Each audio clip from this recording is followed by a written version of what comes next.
आज की ये मोटिवेशनल कहानी उसके लिए है जो अपनी लाइफ में कुछ चेंजेस लाना चाहते हैं या फिर इस कहानी से सीख करके कुछ अच्छा करना चाहते हैं। ये कहानी उसके लिए है। दोस्तों ज़्यादा टाइम न लेते हुए वीडियो स्टार्ट करते हैं। हाय दोस्तों, मेरा नाम मान सिंह यादव। मैं एक बार फिर मान सिंह यादव यूट्यूब चैनल पर आप लोगों का स्वागत करता हूं। आज का मैं एक इंटरेस्टिंग टॉपिक लेके आया हूं, मोटिवेशनल वीडियो आप लोगों के लिए। बोलते हैं ना, एक कमाल की बात है कि आँख दुनिया की सारी चीज़ देख सकती है। आँख दुनिया की सारी चीज़ देख सकती है, लेकिन आँख में कुछ तिनका भी चला जाए तो वो स्वयं से नहीं देख पाती है। जी दोस्तों, यदि आँख दुनिया की सारी चीज़ें देख सकती है, लेकिन स्वयं में कुछ तिनका चला जाए तो स्वयं से नहीं देख पाती है। तो ऐसे ही कुछ लोग जीवन में होते हैं जिनमें तो हज़ार बुराइयां हैं। वो दूसरों की बुराइयां को बताते हैं कि ये ऐसे हैं, वो ऐसे हैं, वो ऐसे हैं, ये ऐसे हैं, बट स्वयं में क्या बुराइयां हैं ये कोई नहीं देखता। तो दोस्तों, ऐसे ही एक छोटी सी स्टोरी आप लोगों के बीच आज मैं लाया हूँ। ये वीडियो आप लास्ट तक ज़रूर देखो, आपको बहुत अच्छी सीख मिलने वाली है इस वीडियो के माध्यम से। किसी देश में एक राजा होते हैं। वो राजा, उनके पास एक डॉगी होता है। वो उस डॉगी से इतना ज़्यादा प्यार करते हैं कि वो कहीं भी जाते हैं, लाइक कोई इनका इवेंट होता है या फिर अपना राज दरबार लगाते हैं या कुछ भी इवेंट करते हैं तो उसमें उस डॉगी को वो ज़रूर लेके जाते हैं। वहाँ के जो प्रजा होती है, वो प्रजा ये बोलते हैं कि यदि हमें जीवन में यदि मैं डॉगी का जन्म पा गया होता तो हमारा जीवन आज कुछ और होता।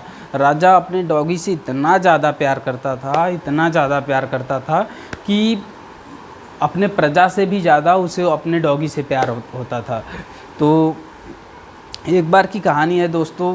राजा को इनविटेशन आता है किसी अन्य देश के राजा से, उनको मिलने जाना होता है। तो राजा प्लान करते हैं एक देश से दूसरे देश जाने के लिए उनको नाव की ज़रूरत पड़ती है। बीच में एक्चुअली समुद्र पड़ता है। तो जो नाविक होता है, नाविक और 3 लोग राजा के साथ होते हैं और एक मंत्री होता है और एक फिलासफर होता है। तो टोटल 6-7 लोग उस नाव में सवार होकर के एक देश से दूसरे देश के लिए रवाना होते हैं। तो राजा अपने कुत्ते को भी साथ में लेके जाते हैं। तो उस नाव में जो डॉगी होता है, वो डॉगी, उसकी फर्स्ट जर्नी होती है नाव में ट्रेवल करने का। तो वो डॉगी उसको बहुत अनकंफर्टेबल होता है। जैसे कि आप लोग कहीं भी जाओ या फिर फर्स्ट टाइम आप कोई भी एक्टिविटी कर रहे हो, यदि वो फर्स्ट टाइम होता है तो जाहिर सी बात है अनकंफर्टेबल लगता है। तो वैसे ही सेम डॉगी को भी अनकंफर्टेबल लग रहा था। तो उस टाइम डॉगी इधर से उधर उछल कूद कर रहा था, नाव के इस साइड जाए उस साइड जाए। और आप जानते हो, जब नाव समुद्र में चलती है तो जो समुद्र की लहरें होती है वो लहरें ऊपर नीचे होती है, तो जिसकी वजह से थोड़ा नाव को चलाना नाविक जो होता है उसके लिए डिफ़िकल्ट होता है यदि कोई अदर टाइप की एक्टिविटी कर रहा है तो जबकि वैसा वो डॉगी उसमें कर रहा था तो लोगों को डर लग रहा था। बट जो राजा था, वो राजा डॉगी की एक्टिविटी को देख करके इतना ज़्यादा खुश हुआ था, मेरा डॉगी इतना ज़्यादा उछल रहा है, मेरा डॉगी इतना अच्छा कर रहा है। तो उसमें जो नाविक होता है, नाविक और जो मंत्री लोग होते हैं, फिलोसफर होता है, उन लोगों को ये एहसास हो जाता है कि कहीं ऐसा ना हो कि कुछ टाइम नाव चलने के बाद ये डॉगी वहाँ पे उछल कूद करे, जिसकी वजह से नाव में पानी आ जाए या नाव पलट जाए, जिससे लोगों की ज़िंदगी खतरे में आ जाए। तो इस तरह से कुछ घटनाएं हो सकती थी। तो लोगों को अनकंफर्टेबल लग रहा था जो उस नाव में राजा के साथ और मंत्री लोग ट्रेवल कर रहे थे। तो जो फिलासफर होता है वो थोड़ी सी हिम्मत करके राजा से रिक्वेस्ट करता है कि इस डॉगी को हमें कंट्रोल करना पड़ेगा, अदरवाइज़ मे बी नाव पलट सकता है, जिसकी वजह से दिक्कतें हो सकती हैं। तो राजा को वो चीज़ एहसास होता है कि नहीं, जो डॉगी उछल कूद कर रहा है वो रियल में वो गलत है, वो हो सकता है कि नाव पलट जाए। बट वो राजा कुछ कर नहीं सकता कि उसे बोल दे तुम बैठ जाओ, ऐसा कुछ तो हो नहीं सकता। तो इस वजह से राजा ने फिलोसफर को ये बोलता है कि आपको जो करना है आप कर लो। तो फिलोसफर उस टाइम जो नाव में लोग होते हैं उनकी मदद से वो डॉगी को पकड़ता है और पकड़ने के बाद वो समुद्र में फेंक देता है डॉगी को। राजा बहुत चिंतित होता है कि इतना प्यारा सा हमारा डॉगी, उसको समुंदर में फेंक दिया। तो जो डॉगी होता है वो डॉगी कुछ टाइम तक समुद्र में तैरते तैरते फिर वो नाव के पास आता है। कुछ टाइम तक वो नाव के पीछे पीछे चलता रहता है। तो जो फिलॉसफर होता है उसको लगता है कि नहीं, अब डॉगी मतलब ज़्यादा थक गया है, तो वो डॉगी को दोबारा से उनकी लोगों की मदद से वो ले करके उस नाव में दोबारा बैठा देता है। तो डॉगी को जब दोबारा वो नाव में बैठाता है तो वो डॉगी नाव के एक कोने में जाके वो आराम से बैठ जाता है। तो राजा इस बात को देख कर के वो बहुत ज़्यादा हैरान होता है कि ऐसा क्या हो गया कि अभी जब ये नाव पे सवार हुआ तो उस टाइम कितना ज़्यादा एक्टिविटी कर रहा था, उछल कूद रहा था और भी चीज़ें कर रहा था, बट ऐसा भी वहाँ पानी में गिरने के बाद दोबारा से ऊपर आया तो ये कोने में शांत एक पालतू बकरी की तरह जा कर के वो बैठ गया। तो फिलॉसफर से ये बात पूछता है कि ऐसा इसके साथ क्या हो गया कि ये एक कोने में जाके शांति से बैठ गया। तो फिलॉसफर बहुत सिंपल और बहुत अच्छा जवाब देता है।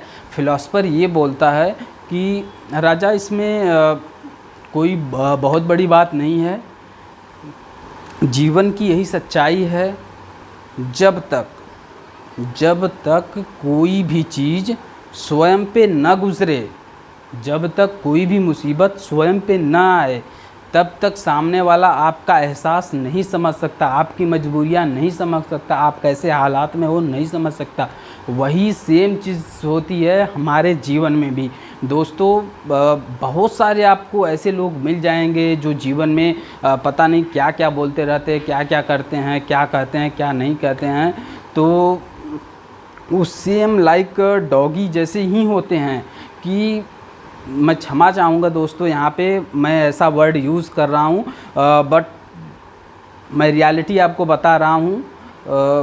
कुछ लोग लाइफ में ऐसे होते हैं, आपके फ्रेंड्स, आपके रिलेटिव, आपके अदर सर्कल में, आपके जो भी आप जहाँ रह रहे हो आसपास, कुछ ऐसे लोग होते हैं लाइक डॉगी की तरह, जिसको राजा की तरफ से सारी सुख शोहरत मिलती है। लाइक आप बोलो कि उनके फादर से, उनके पिछले जो भी रिलेटिव रहे होंगे या फिर उनके दादा की तरफ से जो भी चीज़ें मतलब उन्हें फ्री मिल गई, लाइक सारी सुख सुविधाएं उनके पास ऑलरेडी अवेलेबल है। यदि कोई बंदा किसी भी तरीके से कैसे कैसे करके यदि कहीं कुछ करना चाह रहा है या कि कुछ कर रहा है, तो लोग उस पर उसकी परेशानियों को न समझ के बस सिर्फ गलत कमेंट करते हैं।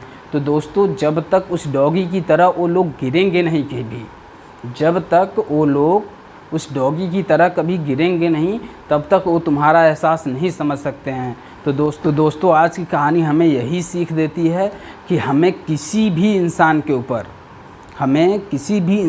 ऊपर गलत कमेंट करने से पहले, चाहे वो आपका दोस्त हो, चाहे वो आपका रिलेटिव हो, चाहे आपका ऑफिस कलीग वर्क हो या कोई भी हो, दोस्तों किसी के ऊपर गलत कमेंट करने से पहले आप एक बार नहीं, 10 बार नहीं, आप 100 बार सोचो, 100 बार से ज़्यादा सोचो, क्योंकि उसके ऊपर क्या बीत रहा है, वो कैसे कर रहा है, कैसे नहीं कर रहा है, उसकी घर की क्या समस्याएं हैं, उसके करियर में क्या चल रहा है, क्या नहीं चल रहा, वो क्या करना चाह रहा, ये सब बहुत सारी बातें होती हैं जो वो स्वयं से रियलाइज़ करता है। बाकी कोई कुछ उसके एहसास को नहीं समझ सकता है। लाइक जैसे कि राजा का डॉगी है, उसको सारी सब कुछ शोहरत मिल गया है, तो वो और लोगों की परेशानियों को नहीं समझ सकता। तो कुछ लोग ऐसे ही जीवन में होते हैं जिनको उनके पिता से या फिर उनके दादा से सारी चीज़ें सुख शोहरत उपलब्ध होती हैं, वो दूसरों के ऊपर बस सिर्फ गलत कमेंट करना चाहते हैं। तो दोस्तों, आज इस वीडियो से हमें यही सीख लेना चाहिए कि हमें किसी भी इंसान के ऊपर गलत कमेंट करने से पहले हमें बचना चाहिए, जितना भी अवॉइड हो सके उतना अवॉइड करना चाहिए। तो दोस्तों, आज के वीडियो में बस इतना ही। Thanks for watching this videos. Don't forget to like, share and comments. जय हिंद, जय भारत। Thank you.